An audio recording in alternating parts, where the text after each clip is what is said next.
Penyanyi Virgon dicurigai selingkuh dari Inara Rusli, sang istri.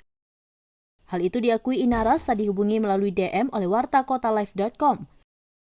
Wanita yang diduga selingkuhan Virgon yakni berinisial TAA. Ina Idola Rusli, demikian nama lengkapnya, mengaku mengenal sosok TAA dari Virgon. Waktu berkenalan, Inara tidak tahu siapa TAA. Setelah berkenalan, diakui Inara, Virgon sempat membawa TAA ke rumahnya.